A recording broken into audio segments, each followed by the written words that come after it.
بسم اللہ الرحمن الرحیم نحمده ونصلی ونسلم علی حبیبہ الکریم الامین العزیز الرؤوف الرحیم اما بعد فاعوذ باللہ من الشیطان الرجیم بسم اللہ الرحمن الرحیم یا ایھا الذین اوتوا الکتاب آمنوا بما نزلنا مصدقا لما معکم من قبل ان نطمس وجوہا فنردها علی ادبارها او نلعنهم کما لعنا اصحاب السبت وکان امر اللہ مفعولا صدق اللہ العظیم۔ حصول برکت کے لیے درود شریف پڑھنے اللہم صلی علی سیدنا و شفیعنا و حبیبنا و مولانا محمد الجود والکرم وعلی آلہ الکرام الکریم وآلہ و اصحابہ وسلم صلی اللہ علیہ وسلم۔ سورہ نساء پر نمبر 5 کا درس جاری ہے۔ آیت نمبر 57 کا آج درس ہونے والا ہے۔ اللہ سبحانہ نہایت ہی اہم عنوان کے ساتھ آج اس درس میں ارشادات فرما رہا ہے۔ اے ایمان، اے لوگوں جنہیں کتاب دی گئی، یا ایھا الذین اوتوا الکتاب، اے وہ لوگ جنہیں کتاب دی گئی، اے اہل کتاب، خصوصاً یہودی مراد ہے، اور نصرانی بھی کہیں تو ہی پہلے کی تو تھی عرب میں، یا تو یہودی ہے نصرانی۔ اے اہل کتاب، آمنوا بما نزلنا مصدقا لما، اللہ تبارک و تعالیٰ کی صفت جباریت کو محسوس کیجیے، ملاحظہ کیجیے۔ لوگ جو کہتے ہیں اللہ اتنا ایزی لے لیتے کہ اللہ معاف کرنے والا، 70 ماؤں کی ممتا، اور یہ ایک طرف یہ اگر دیکھتے ہیں تو قہاریت اور جباریت پر بھی نظر رکھیے۔ اللہ قہار بھی ہے، جبار بھی ہے، وہ کس کے لیے ہے؟ کہ اپنے محبوبوں پر قہر ڈھائے گا، اپنے جن کو چاہے گا اس پر جباریت کی صفت نہیں۔ تو آج دیکھیے وہ بولتے ہیں کہ اسلام میں کوئی زور زبردستی نہیں، لیکن اللہ تبارک و تعالیٰ غور کرے آپ ارشادات کو۔ اے اہل کتاب، آمنو، ایمان لاؤ، بما نزلنا، ان تمام چیزوں پر جو ہم نے اتارا ہے، مصدقا لما معکم، اتارا سے مراد یہاں پر تفسیر میں کہ محمد عربی صلی اللہ علیہ وسلم پر، مصدقا لما معکم، اور یہ جو میں کہہ رہا ہوں ایمان لانے کی بات، اور جو چیزیں ہم نے تمہارے مطلب اتارا ہے، یہ سب محمد عربی اپنی زبان سے میری طرف سے یہ تصدیق کر رہے ہیں، لما معکم، جو تمہارے ساتھ ہے، یعنی توریت یا انجیل، تصدیق بھی فرما رہے ہیں، سچائی کا اعلان بھی کر رہے ہیں۔ ایسا نہیں کہ تمہاری کتاب کو ریجیکٹ کر کے بول رہے ہیں میری کتاب کو مانو یا مجھے مانو، ایسا نہیں کہہ رہے، تصدیق فرما رہے ہیں لما معکم، جو تمہارے پاس ہے۔ اتنا ہونے کے بعد آپ دیکھیے قرآن ہی یاد دلا رہا ہے کہ میرے قہر کو بھول گئے، تمہاری اصلوں کے ساتھ کیا کیا تھا میں نے، اب اصلوں کے ساتھ کیا کیا تھا اس کا اشارہ سورہ مائدہ آیت نمبر 59 کے بعد 60 میں آپ دیکھیے۔ قل هل انبئکم بشر من ذلک مثوبۃ عند اللہ، یہاں من لعنہ اللہ وغضب علیہ۔ یہودی وہ قوم تھی جو جن کو اصحاب السبت بھی کہا جاتا ہے۔ سبت مانے ہوتا ہے سنیچر، ہفتہ کے دن اللہ تبارک تعالیٰ نے ان کو روکا تھا کہ آپ شکار نہ کرنا۔ اللہ پاک کی بات نہ مانا، اپنی عقل دوڑائی لاجک سے، کیا کیا تھا، جمعہ کو بند کر دیتے تھے، ہفتہ کا ایسا کر لیں، انہیں اپنی عقل دوڑائی۔ من لعنہ اللہ، وہ اللہ تعالیٰ نے ان کے اوپر لعنت فرمائی، وغضب علیہ، اور اس کو غضبناک ہو، غصہ، غضب فرمایا، غضب فرمایا۔ غضب جس پر اللہ نے فرمایا، لعنت جس پر اللہ نے فرمایا، وہ قوم یہودی ہے۔ یہودی قوم کے حوالے سے ایک دم عبارت النص سنی، آیت نمبر 82 میں، پارہ نمبر 6 کی لاسٹ آیت ہے۔ فرماتا اللہ تبارک لَتَجِدَنَّ أَشَدَّ النَّاسِ عَدَاوَةً لِلَّذِينَ آمَنُوا الْيَهُودَ وَالَّذِينَ أَشْرَكُوا، کہ آپ لوگوں میں سب سے زیادہ ایمان والوں کا کٹر دشمن اگر کسی کو پائیں گے تو وہ یہودی ہے یا نصرانی، یا بھی نہیں، یہودی اور نصرانی۔ کٹر اشد الناس عداوت، لوگوں میں سخت ترین عداوت کرنے والی اگر کوئی قوم ہے ایمان والوں سے تو وہ یہودی ہے۔ اللہ پاک نے اعلان کر دیا ہے، آپ دیکھ بھی رہے ہیں کتنے طریقے سے، کئی حربوں سے، انداز سے دیکھ بھی رہے ہیں۔ لیکن وَلَتَجِدَنَّ أَقْرَبَهُم مَّوَدَّةً لِّلَّذِينَ آمَنُوا الَّذِينَ قَالُوا إِنَّا نَصَارَىٰ. لیکن جن لوگوں نے کہا کہ ہم مددگار ہیں ایمان والوں کے، وہ اگرچہ نصرانی میں سے ہوں یا یہودی میں سے ہوں، کیونکہ کچھ یہودی بھی، خصوصاً ابھی میں آیت کریمہ کے حوالے سے بتاؤں، حضرت عبداللہ ابن سلام جو رؤسائے یہود میں سے ہیں، حضرت کعب احبار جو رؤسائے یہود میں سے، بہت بڑے عالم. احبار ان کو اس لیے بھی کہا جاتا کہ عیسائی عالم کو بہت، مطلب پادری کا بولتے ہیں پوپ، وہ بہت بڑے عالم کو کہتے ہیں، بہت بڑے عالم. تو سب سے بدترین اور سب سے سخت ترین دشمن آپ کے یہودی ہیں، یہ اللہ کا فیصلہ. اب اسی آیت مطلب سورہ میں، سورہ مائدہ کی آیت نمبر 51 میں اللہ پاک نے فرمایا یا ایھا الذین آمنوا لا تتخذوا اليہود والنصارى اولیاء. اے ایمان والو، ہرگز ہرگز یہودی اور نصرانی کو دوست مت بنانا، دوست مت سمجھنا. بعضهم اولیاء بعض، وہ آپس میں تو دوست ہیں، ان کے بعد بعض کے دوست ہیں، لیکن تم ان کو کبھی اپنا دوست نہ سمجھنا. حالت یہودیت میں رہتے ہوئے کبھی بھی یہودی کو اپنا دوست نہ سمجھنا. وہ کنورٹ ہو گئے، مومن ہو گئے تو ٹھیک ہے، لیکن یہودیت میں رہتے ہوئے کبھی کسی کو دوست نہ سمجھنا، یہودی کو دوست نہ. وَمَن يَتَوَلَّهُم مِّنكُمْ فَإِنَّهُ مِنْهُمْ. جو دوست سمجھے گا اس کا وبال اسی کے اوپر ہے، اسی کے ساتھ اس کا حشر ہوگا. ارے واہ، ان اللہ لا يهدي القوم الظالمین. رب کا فیصلہ ہو چکا ہے کہ یہ سرکش اور ظالم قوم ہے اور اللہ ہدایت نہیں دیتا ہے. یہ 3-4 آیتوں کے بعد اب آج کا درس، اللہ تبارک تعالیٰ کا غضب دیکھ لیا آپ نے، لعنت بھی فرمائی یہودی پر اللہ تعالیٰ نے. اب فرما رہا ایمان لاتے ہو من قبل ان نطمس وجوہا، قبل اس کے کہ ہم چہرے بدل ڈالیں. ارے واہ، چہرے مسخ کر دیں، چہرے کو میٹ دیں. تو اشارہ ہو اسی کی طرف. دیکھیے وَجَعَلَ مِنْهُمُ الْقِرَدَةَ وَالْخَنَازِيرَ.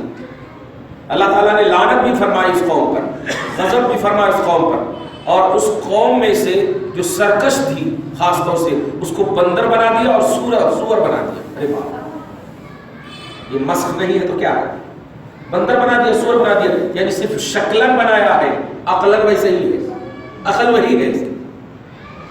وہی وارننگ دے رہا ہے حضور صلی اللہ علیہ وسلم کے سامنے نہ ماننے والوں، حضور کے خلاف جانے والوں کو وہی وارننگ دے رہا ہے. کیا تم بھی چاہتے ہو کہ تمہاری اصلوں کی طرح تمہیں بندر اور سور بنا کر کے تمہارے چہرے کو مسخ کر دیں؟ یہی چاہتے ہو؟ نہیں چاہتے ہو تو ایمان لے. فَنَرُدَّ عَلَىٰ أَدْبَارِهَا، پیچھے بھاگ گئے تھے. اور نلعنہم کما لعنا اصحاب السبت، یا ہم ان کے جیسا تمہارے اوپر لعنت کریں گے، اصحاب السبت پر جیسا ہم نے لعنت کیا تھا.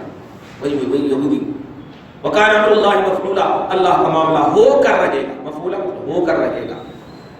یہ آیت کریمہ جو حضرت عبداللہ ابن سلام نے دیکھا تو بہت دور تھے، اس وقت ایمان نہیں لائے تھے. اس آیت کریمہ کو سن کر کے دوڑتے ہوئے آئے. حالانکہ خود بولتے ہیں کہ مجھے پرسنل طور پر بہت ساری ضرورتیں تھیں، استنجا ہے کیا ہے، بہت ساری ضرورتیں، میں سب بھول گیا، اور بھی دیگر ضرورتیں تھیں وہ سب بھول گیا. یہ آیت جب سنا کہ چہرے بھی مسخ کرنے کے بارے میں اللہ پاک بول رہا ہے کہ اگر ایمان نہیں لاؤ گے تو چہرے مسخ کر دیں گے، بدل دیں گے، کنورٹ کر دیں گے، تباہ کر دیں گے. ارے تو یا رسول اللہ، میں دوڑتے ہوئے اسی لیے آیا ہوں، کہیں دیر ہو گئی تو چہرہ مسخ نہ ہو جائے. تو سب سے پہلے ہم آپ کے پاس کلمہ پڑھنے کے لیے آئے. اب یہاں پر غور کریں کہ اگر یہی بات تھی تو وہیں پر سے پڑھ لیتے لا الہ الا اللہ محمد رسول اللہ، نبی کے پاس آنے کی ضرورت کیا تھی؟ یہ ہے، یاد رکھیے ایمان کی سب سے پہلی شیورٹی مصطفیٰ جان رحمت صلی اللہ علیہ وسلم کا اعتماد ہے، بھروسہ. وہاں سے بھی پڑھ لیتے تو وہ مومن ہو جاتے، لیکن دوڑتے ہوئے نبی کی بارگاہ میں آئے. یہ آنا بتا رہا ہے کہ ایمان کے ضامن نبی کو سمجھنا یہ ایمان میں داخلہ کے لیے اور انٹری کے لیے ضروری ہے. اسی طرح حضرت کعب احبار کہتے ہیں میں جب حضرت عمر فاروق کی آیت کریمہ کی تلاوت کر رہے تھے تو میں عمر فاروق کے سامنے ان کو گواہ بنا کر کہا میں بھی ایمان لاتا تھا، کہیں میرا چہرہ مسخ نہ ہو جائے. یہ سب رؤسائے یہود میں سے تھے، تو پورے یہودی نہیں، کنورٹ ہو جائیں، مومن ہو جائیں تو الحمدللہ اللہ کے دوست ہیں، لیکن یہودیت میں رہتے ہوئے کسی کو دوست نہیں، اور خاص طور سے دشمنان دین جو ہے یہ یہودیت کے شکار ہیں۔ اگرچہ وہ یہودی یونٹی میں پیدا نہیں ہوئے، قوم میں پیدا نہ ہوئے، لیکن دشمن رسول یہ یہودیت نوازی کی وجہ سے ہے۔ ایسے ہی جیسے یہود میں سے داخل ہونے، یہود میں سے خارج ہونے کے بعد کوئی مومن ہو جاتا تو صحابی بن جاتا، پھر اسے یہودی نہیں کہتے آپ۔ حضرت عبداللہ ابن سلام کو آپ کوئی یہودی نہیں کہتا، حالانکہ یہودی قبیلے سے تعلق رکھتے تھے، پیدا ہوئے تھے وہاں۔ تو اصل چیز کیا بنی؟ ایمان۔ اس آیت کریمہ نے بتایا۔ اب جو آیت آ رہی ہے یہ آیت بڑی اہم ہے، آیت نمبر 48، اور اسی سے ریلیٹڈ ایک اور آیت ہے، وہ دونوں آیت کریمہ اس سے پہلے بھی جیسے جب ریلیٹڈ آیت آتی ہے تو میں بتاتا ہوں۔ آیت نمبر 116 یہ ہے، آیت نمبر 48 یعنی 48 اور یہاں 116، یہ دو جگہ ایک ایسی آیت ہے، ایک جگہ اور ایک آیت ہے وَمَن يُشْرِكْ بِاللَّهِ فَقَدْ حَرَّمَ اللَّهُ عَلَيْهِ الْجَنَّةَ۔ اصل یہ سب آیت کریمہ سے ہمارے نوجوانوں کو اتنا ڈرا دیے ہیں، ایک عجیب سی مطلب ہے کہ ڈر بٹھا دیے ہیں کہ اللہ تعالیٰ شرک کو ایک دم معاف نہیں کرتا، ہو گیا، اس کے علاوہ کیا بھی کرے تو معاف کرتا ہے۔ اس کی میں ایک دم پریکٹیکلی بات کہہ رہا ہوں، رائچور کی سرزمین پہ ایسے ہی ایک بھائی وطنی طور پر اور برادری طور پر بول رہا ہوں میں، ایسے ہی اپنے گھر میں ایسے ہی بتا رہے تھے، تو کچھ بھی کر، اور بہن سن رہی تھی، جوان تھی، 18 یا 19 سال کی تھی، کچھ کر رہی تھی، پڑھ رہی تھی، بولے تھے شرک کے علاوہ سب گناہ اللہ تعالیٰ معاف کرتا۔ وہ دوسرے ہی دن کسی لڑکے کو لے کر بھاگ گئی، لڑکے کو لے کر بھاگ گئی، وہ بھاگ جانے کے بعد پھر آ کر کے مطلب شادی ودی کر کے آ گئی، اب شادی کی یا نہیں کی مگر آ گئی، اور آ جانے کے بعد کہی بھیا آپ ہی تو بول رہے تھے شرک کے علاوہ سب معاف ہے، اگر میں یہ کیوں شرک ہے یہ تو ٹھیک ہے، لیکن کسی کو لے کر بھاگنا یہ تو شرک ہے نہیں، یہ تو لو ہے، میں محبت ہے۔ استغفر اللہ۔ دعوت و تبلیغ کے لیے بھی عقل کی ضرورت ہے، اٹھ پٹان بول دیں گے تو ہو گیا۔ قرآن پاک میں عنوان دیا اللہ تعالیٰ نے کہ سب لوگ دعوت کا کام مت کرنا، جو ارباب دانش ہیں اور جو نوک و پلک کو سمجھتے ہیں، جو سیاق و سباق کو سمجھتے ہیں، جو بیک گراؤنڈ کو سمجھتے ہیں کہ آیت کریمہ کا پازیٹیو کیا ہے، نیگیٹو کیا ہے، ان کو دعوت کا حق حاصل ہے، سب کو دعوت کا حق حاصل نہیں۔ خالی لوگ سامنے بول دیتے ہیں آپ امت دعوت دینے کا کام کرو، دعوت دینا، سب پر دعوت، تبلیغ سنت ہے، کیا ہے؟ اللہ پاک نے ایسا نہیں کہا۔ وَمَا كَانَ الْمُؤْمِنُونَ لِيَنْفِرُوا كَافَّةً، پارہ نمبر 10 میں ایک آیت ہے، وَمَا كَانَ الْمُؤْمِنُونَ لِيَنْفِرُوا كَافَّةً فَلَوْلَا نَفَرَ مِنْ كُلِّ فِرْقَةٍ طَائِفَةٌ لِيَتَفَقَّهُوا فِي الدِّينِ وَلِيُنذِرُوا قَوْمَهُمْ إِذَا رَجَعُوا إِلَيْهِمْ لَعَلَّهُمْ يَحْذَرُونَ، پارہ نمبر 11 میں آیت نمبر 122 میں دیکھیں، وَمَا كَانَ الْمُؤْمِنُونَ لِيَنْفِرُوا كَافَّةً، سارے مومن کو یہ حق ہی نہیں ہے کہ وہ سب کے سب نکل جائیں، لِيَنْفِرُوا كَافَّةً، کافہ بولے تو سب کے، جیسے آمنوا ادخلوا فی السلم کافہ پڑھے تھے، اے ایمان والو پورے کمپلیٹ داخل ہو جاؤ اسلام میں، تو کافہ مانے جمع پورے، یہاں بھی کہہ رہا وما کان المؤمنون لینفروا کافہ، سب مومن کو یہ حق ہی نہیں ہے کہ وہ سب کے سب نکل جائیں، تو پھر کیسے نکلے، دعوت کا کام کیسے ہو؟ تو اللہ فرما رہا ہے فلولا نفر من کل فرقۃ منہم، قوم میں سے چنندہ لوگ، قوم میں سے چنندہ لوگ سب سے پہلے کیا کام کریں؟ لیتفقہوا فی الدین، سب سے پہلے دین میں داخل ہو کر کے اس کی تحقیق، اس کا سرچ، اس کا ریسرچ، جس کو کہتے ہیں فقاہت حاصل کریں،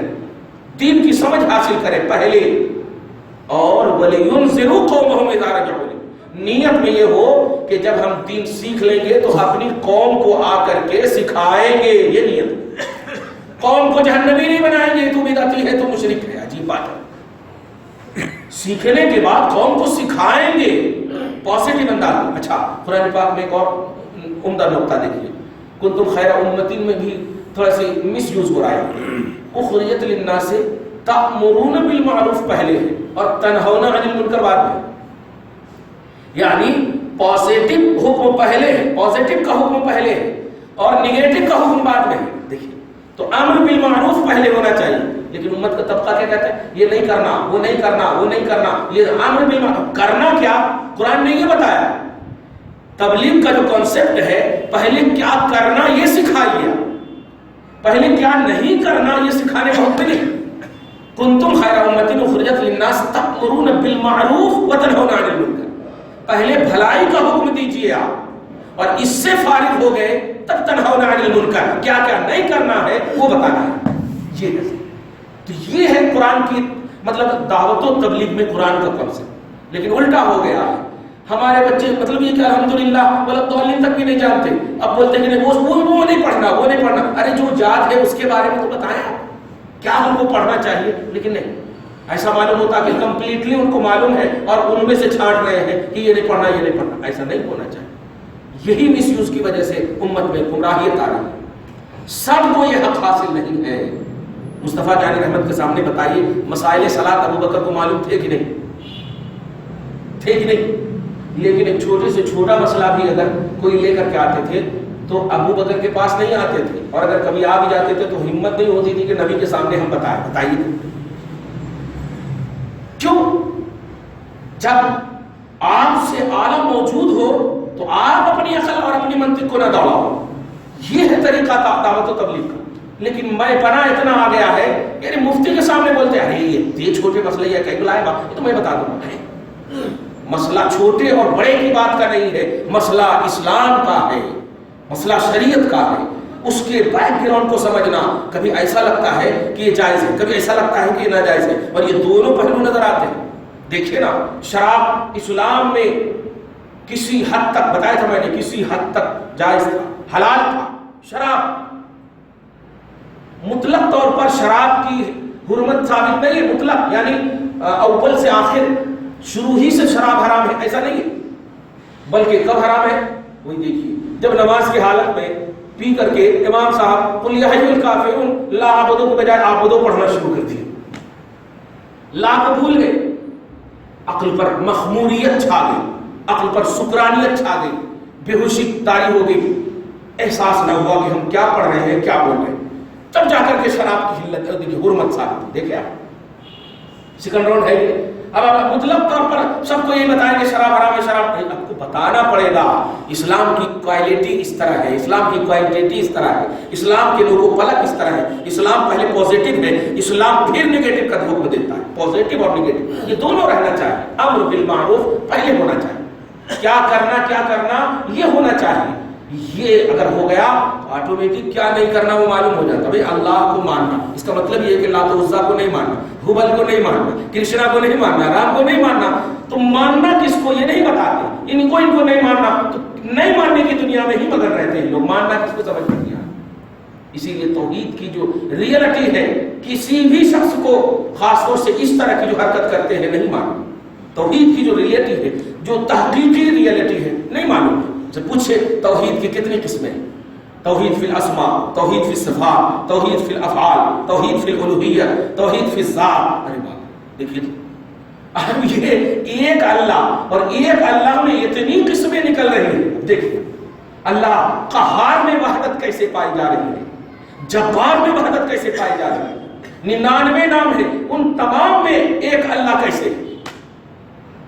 یہ ہے, اس کا درس دیں گے تو ان کو فرصت کہاں ہوگی یار وہ سب کرنے سے, الٹے پلٹے کام کرنے سے فرصت کہاں ہوگی. دیکھیے تعلیم اسلام کی روحانی تعلیم, حقیقی تعلیم یہ ہے کہ پازیٹیو پہلے درس دیا جائے. اسی کو کہا گیا آگے جو کہہ رہا ہوں میں آیت نمبر 48 میں, اور یہ جو ابھی آگے چل کر کہا کہ دو جگہ یہ آیت کریمہ ہے, پہلے پڑھ دیتا ہوں. ان اللہ لا یغفر ان یشرک به ویغفر ما دون ذلک لمن یشاء ومن یشرک باللہ. پہلے جو آج پڑھنے والا ہوں فقد افترا اسما عظیما, اور آگے ہے فقد ضل ضلالا بعیدا. یہ دو آیت کریمہ پوری امت کو یاد ہے. وہ لوگ جو مطلب نگیٹو حکم دیتے ہیں ان کو تو خوب یاد ہے. آیت نمبر 116 دو جگہ کیا معنی ہے بھائی, ان اللہ لا یغفر ان یشرک بہ, بے شک اللہ سڈنلی ترجمہ کرتے شرک کو معاف نہیں کرتا.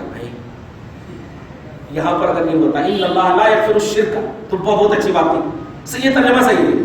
بے شک اللہ شرک کو معاف نہیں کرتا. لیکن کیا ہے دیکھیے, ان یشرک بہ, بے شک اللہ اس بات کو معاف نہیں کرتا کہ اس کے ساتھ شریک ٹھہرایا جائے. یہ ہے ترجمہ اصل میں, اس کے ساتھ شریک ٹھہرایا جائے. اب اس کے آگے کچھ نہیں ہے, اس کے آگے کچھ نہیں ہے. اب کس کو ٹھہرایا جائے, کیسے ٹھہرایا جائے, بس اس سے سمجھ میں لینا چاہیے کہ اللہ کی ذات اور اللہ کی صفات میں کسی کو شریک نہیں ٹھہرایا جائے. اسی لیے اللہ تعالیٰ نے ایک دم مبہم رکھا کہ اللہ کی ذات اور صفات میں کسی کو شریک نہیں ٹھہرا سکتے. یہ مانا ہوا. تو ٹھہرایا جائے سے میں ایک تفسیر بتا رہا ہوں کہ شرک اور توحید میں عقیدت نہیں عقیدے کا دخل. اب یہ پوائنٹ کیا ہے؟ عقیدت جو ہے نا ظاہری محبت کو کہتے ہیں. اس پر فتوے نہیں لگتے. اب کتنے مرتبہ آپ اپنے بیٹے کو چما لیجیے, آپ کوئی فتوا نہیں لگائے گا. ہاں کہاں قرآن میں حدیث میں یہ بیکار کی باتیں نہیں پوچھو. تو عقیدت ہے. عقیدہ یہ ہے, عقیدہ کہتے ہیں ربط القلب, دل کو باندھ دینا, جس سے آپ عقیدہ جوڑ رہے ہیں اس سے آپ کا دل بن جائے. مطلب عقیدے کا تعلق دل اور باطن سے, یہ بتانے جا رہا ہوں. عقیدت کا تعلق جو ہے ظاہر سے ہے اور عقیدے کا تعلق باطن سے. ایک دم سمجھ میں آ گیا. عقیدہ ربط القلب کا نام, ربط القلب, قلب کو باندھ دینا. جیسے آپ نے اللہ اکبر کہا, کیوں؟ اس لیے کہ آپ اپنے دل کو اللہ کے لیے باندھ دیا. اب کسی اور کے لیے آپ نہیں بول سکتے ہیں نویت وصلی لغیر اللہ, نہیں بول سکتے. یہ آپ کا دل بتاؤ, دل بتاؤ. یہی وجہ ہے کہ کبھی اگر زبان سے مغرب کی نماز پڑھنے آ رہے ہوں اور عشاء کا نام نکل جائے تو فتوے نہیں لگے کہ نماز ہو جائے. زبان کا عقیدے میں دخل ہی نہیں. نیت اور عقیدے میں زبان کا دخل نہیں ہے. زبان جو ہے ترجمان ہے, بس وہ ایکسپلینر ہے, زبان کا دخل نہیں ہے. توجہ دیں آپ. تو نیت اور عقیدے میں دل کا تعلق ہے, دل کا تعلق ہے, ربط القلب ہونا چاہیے. اور توحید اور شرک کی دنیا میں تو سب سے زیادہ عقیدے کا دخل ہے. توحید کا عقیدہ کیا ہے یہ بولتے ہیں, توحید کا عمل نہیں بولتے. عقیدہ توحید کیا ہے, عقیدہ رسالت کیا ہے, تو عقیدہ شرک کیا ہے. تو ایسے ہی توحید کا عقیدہ کیا ہونا چاہیے, شرک کا عقیدہ کیا ہونا چاہیے. اور اس سے پہلے اس لفظ کی حقیقت پر غور کیجئے کہ عقیدہ توحید جب بول رہے ہیں اس کا مطلب یہ کہ وہ توحید جو باطنیت سے تعلق رکھے, جس کا ایکسپلین دل کرے, جس کا ایکسپلین نیت کرے. یہ میں اس لیے بار بار بول رہا ہوں یہ لفظ کہ ظاہر کو دیکھ کر کے فتویٰ لگانا یہ بہت بڑی گمراہی ہے. یہ ظاہر کو دیکھ کر کے فتویٰ لگانا یہ بہت بڑی گمراہی ہے, کیونکہ توحید اور شرک کا جو تعلق ہے وہ قلبی تعلق ہے, دلی تعلق ہے. چنانچہ کفاران عرب بھی یہ کیا کہتے تھے کہ ہم جو اس کو پوچھ رہے ہیں نا, میرے عقیدے میں, میری نیت میں یہ ہے کہ یہ چھوٹا معبود ہے, ہمارے کو بڑے معبود کی طرف لے جائے گا. عقیدے میں یہ, عقیدے میں پوچھا گیا ان سے کیوں اس کو پوچھ رہے ہیں, تو اس نے واضح کیا, اس نے واضح کیا. حالانکہ سجدہ تو قرآن ہی میں ثابت ہے. حضرت یوسف علیہ السلام کو بھائیوں نے سجدہ کیا, بھائیوں نے سجدہ کیا. اور وہاں چونکہ نبیوں کا مسئلہ تھا اس لیے پوچھنے کی ضرورت بھی نہ پڑی. وہاں خواب کی تعبیر تھی, رسپیکٹ کا مسئلہ تھا, شریعت کا مسئلہ تھا. دیگر انبیاء کرام کے معاملے میں اگر غور کریں آپ تو وہاں بھائی بہن کے درمیان شادی کا بھی مسئلہ رائج تھا, نسل انسانیت کی بقا کے لیے. صحیح ہے, لیکن وہاں بھی بڑا احترام کیا ہے. حضرت آدم علیہ السلام کے بیٹے اور بیٹی جو ساتھ ہوتے تھے, ان کی شادی دوسرے جو ساتھ ہوتے تھے بیٹا بیٹی ان سے کیا جاتا تھا, جو ساتھ پیدا ہوتے تھے ان سے نہیں کیا جاتا. بہرحال احترام کیا ہے. میں یہ بتانے جا رہا ہوں کہ عقیدہ جو ہے یہ دل اور نیت سے تعلق رکھتا ہے, اور اسی کو کہا گیا کہ انما الاعمال بالنیات, عمل کا دار و مدار نیتوں پر ہے. مطلب کسی بھی عمل کو دیکھ کر کے آپ فتویٰ نہ لگائیے, یہ دیکھیے کہ اس کی نیت اور عقیدہ کیا ہے. یہ ہے. اب جو میں ایک آیت کریمہ بتا رہا ہوں, آیت نمبر 14 میں دیکھیے. یہ آیت نہایت یاد رکھیے گا, میں مختلف آیت بول کر کے آپ تھوڑا سی آیت نمبر 106 میں دیکھیے, سورہ نحل پارہ نمبر 14 آیت نمبر 106. من کفر باللہ من بعد ایمانہ, واو, جو ایمان کے بعد کفر کرے گا, مومن ہے لیکن کفر دکھ گیا, اس سے کفر دکھ گیا, تو سڈنلی فتویٰ دینے کی ضرورت نہیں. اللہ فرما رہا ہے الا من اکرہ, لیکن اگر وہ مجبوری کے عالم میں کفر کلمہ بکا ہے, مجبوری کے عالم میں, 4 کفار آپ کو گھیر لیے 3 نائٹ کے ساتھ اور بول رہے ہیں کہ بول جے شری رام, بول اللہ نہیں ہے, اب بول دیجیے وہاں, بول دیجیے وہاں. اکراہ اس کو بولتے ہیں شریعت, اضطرار بولتے ہیں اس کو شریعت, مجبوری بولتے ہیں اس کو شریعت میں. لیکن قلبہ مطمئن بالایمان، دل آپ کا اللہ پر مطمئن ہونا چاہیے کہ اللہ ہم یہاں پر مجبور ہیں، یہ جسم تیری امانت ہے، اس کی حفاظت میں ہم بس زبان سے بک رہے ہیں، بول رہے ہیں۔ قلب مطمئن ہے ایمان پر، تو اللہ پاک فرما رہا ہے کہ ایسے کا ایمان مقبول ہے۔ زبان سے آپ بول دیے مجبوری کے عالم میں، ظاہر تو یہی کہہ رہا ہے کہ کفر ہے، ظاہر یہی کہہ رہا ہے کفر ہے، لیکن قلب نے، عقیدہ نے، باطن نے، نیت نے اسے مومن ہی کے زمرے میں رکھا ہے، صحیح ہے؟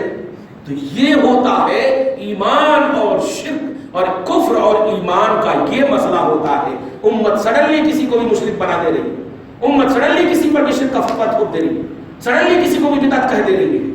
ذرا سوچئے، وہ اللہ خالق ہو کر کے، وہ مالک ہو کر اتنا احتیاط فرما رہا ہے کہ میرے بندے جب زبان سے بول رہے ہیں تو اس کا میں دل دیکھ رہا ہوں، دل اگر مطمئن ہے تو اللہ فرما رہا ہے تیرا ایمان مقبول اور منظور ہے۔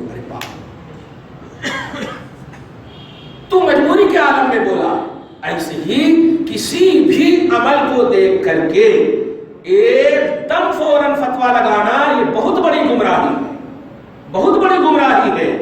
ایک موقع تو اللہ 3 موقع دے، بندہ ایک بھی موقع نہیں دے، سڈنلی فتویٰ لگا دے رہے کہ نہیں یہ شرک ہے، یہ بدعت ہے، یہ حرام ہے، یہ اس میں نہیں ہے، اس میں نہیں ہے۔ نہیں، اگر آپ کو اتنا ہی شوق ہے فتویٰ لگانے کا تو آپ یہ اگر کر رہے ہیں تو اس بھائی کے پاس چلے جائیے آپ پہلے، بھائی صاحب آپ جو یہ کر رہے ہیں کائی کو کر رہے ہیں آپ؟ اتنا تو آپ بول سکتے ہیں۔ اب یہ اگر بول دیں، جیسے اب ایک زید ہے اپنی بیوی کو طلاق دے دیا اور وہ زندہ ہے، تو مفتی پر فرض ہے کہ وہ جو ہے وہ زید اگر سامنے ہے تو آپ بتائیے کیا لفظ بولے تھے۔ اب اگر وہ بول دے کہ میں نے فلاں فلاں ایسا لفظ بولا تھا، مجھے کو اچھے سے یاد ہے، میں ہوش و حواس کے ساتھ کہتا ہوں، تو اب مفتی پر فرض ہے کہ اسی کے بیس پر فتویٰ لگائے۔ دیکھا آپ نے؟ اب مفتی یہ نہ بولے نہیں میں تو یہ سنا ہے، تو وہ بول سکتا ہے آپ کے سننے سے کیا ہوتا، طلاق میں دوں گا اپنی بیوی کو کہ آپ دیں گے؟ مطلب یہ ہے کہ جو عمل کرتا ہے اس کا لحاظ ہوتا ہے، اس کی نیت کا، اس کے عقیدے کا، اس کے باطن کا، اس کے قلب کا لحاظ ہوتا ہے۔ یہی وجہ ہے کہ اگر کسی نے طلاق دے دی اور وہ انکار کر بیٹھے کہ نہیں میں نے طلاق نہیں دیا، تو مفتی کتابی چیک کر کے بولے کہ طلاق ہو گئی، نہیں ہوتی طلاق۔ اگر وہ انکار کر بیٹھے حالانکہ ریئل میں طلاق دے دیا تو وہ عند اللہ گنہگار ہوگا، لیکن زبان سے اگر کہہ دے تو طلاق نہیں ہوگی۔ دیکھا، اس کا لحاظ ہے، قائل کا لحاظ ہے، فاعل کا لحاظ ہے۔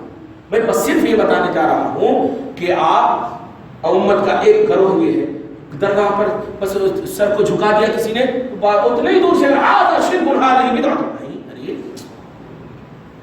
میں عرب کی سرزمین کی بات کر رہا ہوں، ارے دعا کر رہا ہوں، ایسے دعا کر رہا ہوں حضرت عثمان کے توجہ پر، اور پیچھے صاحب یا اللہ ہذا شرک علیہ بدعۃ، ارے پھر وہ خوب کہیں کہ اتنا زور سے بولے کہ توجہ الی اللہ کیا توجہ الی الغیر ہو گئی فوراً آٹومیٹک۔ توجہ الی اللہ میں یا اس کے وسیلے سے اللہ تعالیٰ ہمیں معاف فرما، اللہ تو نے ہمارے کو یہاں بلایا ہے، پروردگار ذوالنورین ہے، اس طرح سے ایسے دعا کر رہے تھے، اتنا زور سے آ کر کے بولے دماغ خراب ہو گیا۔ اب میں بھی 35 کلو کا تھا اس وقت، اب 70 کلو کا ہوں۔ ہاں تھوڑی سی کمزوری رہتی تو غصہ زیادہ آتا، نہیں وہ ایک دم بچپنا اور مدرسے کی دنیا تھی، عربی پڑھاتا تھا میں، عربی میرا خاص مسئلہ ہے، میں بھی جانتا تھا کہ یہ سب جتنے بھی لوگ رہتے ہیں نا یہ اس طرح سے بدعت اور شرک کہنے والے یہ انڈیا یا پاکستان کے ہوتے ہیں، خریدے سے ہوتے ہیں۔ اب ان کو کہا میں بیٹھی بیٹھی بیٹھی، اب اس کے بعد کہا فی ای کتاب، ہاں فی ای کتاب ہذہ بدعۃ ھذا شرک، اب دکھا اشارہ کیا، اشارہ کیا الجدال الجدال، قال النبی صلی اللہ علیہ وسلم وکتبت سعودیہ، سعودیہ نے لکھا سور القبور، قبروں کی زیارت کرو، کھانا کھانے کے واسطے آئیں گے یہاں زیارت کرنے کو۔ کیا ہے زیارت کا کنسپٹ؟ نبی صلی اللہ علیہ وسلم دعا، نبی نے دعا کیا ہے اے اللہ بقیہ غرقت کو بخش دے، بقیہ غرقت میں رہنے والوں کو بخش دے۔ وہ نبی ہے، میری ہمت کہ ہم اہل بقیہ غرقت کے لیے بخشش کی دعا کریں، ارے ان کو تو نبی نے بخشوا دیا ہے، اب تو ان کے وسیلے سے ہم بخشے جائیں گے، یہ ہے ہم ہی بخشے جائیں گے۔ آپ کو اگر وسیلہ ہی کا انکار ہے، وسیلہ ہی کا اعتراف ہے تو بتائیے ہم کس کا وسیلہ لیں؟ وسیلہ ہے کہ نہیں؟ تو اللہ کا وسیلہ لیجیے، اللہ قبول بھی کرتا اور اللہ وسیلہ بھی بنتا، یہ کیسا؟ قبول بھی وہی کرتا، ذریعہ بھی وہی بنتا۔ اللہ کے ناموں کا وسیلہ لیجیے، آپ کیسے بول رہے ہیں کہ اللہ کے ناموں کا وسیلہ لیجیے؟ رسول اللہ نے فرمایا یہی وسیلہ، رسول اللہ نے فرمایا یہی وسیلہ ہے، فرمان مصطفیٰ کو وسیلہ بنانا، نبی کا وسیلہ، اللہ کا وسیلہ لینے کے لیے، دیکھا یہی تو وسیلہ سمجھتے ہیں۔ اسی طرح آپ مطلب ریاض الجنہ میں جائیں گے، دعا کریں گے نا، 2 رکعت نماز پڑھیں گے، لا ثبت فی الکتاب و فی السنت، نہیں، لا ثبت فی الکتاب و فی السنت، کتاب و سنت میں ثابت نہیں ہے، بدعت ہے۔ اب نماز پڑھنا بھی بدعت ہے، بتائیں ریاض الجنہ میں نماز پڑھیں گے تو بدعت ہے، بدعت کیسے ہے بھائی؟ ریاض الجنہ ہے، وہ جنت کی کیاری ہے، جنت میں داخل ہونے کے بعد کون سا کام کر رہے ہیں؟ جنت میں جانے والا کام، نماز جیسی۔ چلو ٹھیک ہے، فاتحہ نظر نیاز اگر بول دیے تو بول سکتے تھے، نماز پڑھنے میں بھی بدعت کہہ رہے ہیں، قرآن اور حدیث سے ثابت نہیں ہے۔ تو خیر اتفاق سے اللہ تعالیٰ شامت آئی تھی، اس کی بوٹ پہنے ہوا تھا وہ، میں نے کہا واہ، ایک دور پہاڑ جس کو وادی مقدس قرآن نے کہا، موسیٰ علیہ السلام ہے، اے موسیٰ اپنے جوتے کو اتار دو، اور جوتے کو اتارنے کی بات اس کی علت یہ بتائی کہ انک بالوادی المقدس، مقدس کا لفظ کہا کیونکہ تم مقدس وادی میں ہو، مقدس وادی میں جوتا اتار دو۔ اس کا مطلب یہ ہوا تم سونے کا بھی کیوں نہ جوتا پہناؤ، مقدس وادی میں اس کو لانا یہ قرآن کے خلاف ہے، سنت کے خلاف ہے، حدیث کے خلاف ہے۔ وادی مقدس، بتاؤ ریاض الجنہ سے بھی کوئی زیادہ مقدس وادی ہے؟ یہ موسیٰ کی عظمتیں قربان ہے اس مقدس وادی میں، اس سے بھی زیادہ ہے کوئی؟ آپ وہ بولنے لگا انت افغانی انت مصری، انت افغانی انت مصری، اللہ افغانی والا مصری بل ہندی، ہاں وہی کچھ بھی نہیں، ہندی وہ من بنگلور سے، اس کو اللہ حال ہو، ایسے ہوتا ہے۔ اگر ڈر جائیں گے نا تو خود ڈرائے، لے جا کے پھر دے گا وہ 200 کلومیٹر پہ، اب اپنے پیسے سے آئیے، یہ سب سزا دلانے۔ مطلب صرف نبی صلی اللہ علیہ وسلم سے ریلیٹڈ، ذات مصطفیٰ سے ریلیٹڈ شان اور عظمتوں کی باتیں اگر آپ کیجئے، سب بدعت ہے، سب حرام ہے، اور یہی بکنے کے لیے سعودی گورنمنٹ ان کو تنخواہ دے رہی ہے، بتائیں یہی بکنے کے لیے تنخواہ دے رہی ہے۔ کہنا یہ ہے کہ شرک اور بدعت کا جو کانسیپٹ ہے، یا توحید کا جو تعلق ہے، یہ باطنیت سے تعلق ہے۔ اب ہم سے پوچھئے کہ آپ بھائی صاحب آپ دعا کر رہے ہیں، ذرا ہم کو بتا دیجئے، میں کنفیوژن میں ہوں، آپ دعا یہاں کیوں کر رہے ہیں؟ اس طرح سے پوچھ لیجئے، ایک موقع تو آپ کو دینا ہوگا۔ پھر ہم اگر بولیں کہ نہیں ہم عثمان ہی سے مانگ رہے ہیں، اللہ سے نہیں مانگ رہے، تو آپ جو ہے نا پورا کٹورا لا کر کے اچھل دیجئے نا میرے اوپر شرک کا۔ اگر ہم بول دیں کہ ہم عثمان ہی سے مانگ رہے ہیں، لیکن اگر ہم بول رہے ہیں یار دعا تو اللہ سے ہے، وسیلہ یہ ہے، دعا تو اللہ سے ہے، ذریعہ یہ ہے، دعا تو اللہ سے ہے، قرب کا ذریعہ یہ ہے، وجہ یہ ہے کیونکہ ہم گنہگار ہیں، ہم ڈائریکٹ پہنچنے کے لیے ہمت ہی نہیں ہو رہی، یہ ہے اصل ذریعہ، اور یہ اللہ کے رسول صلی اللہ علیہ وسلم نے درس دیا۔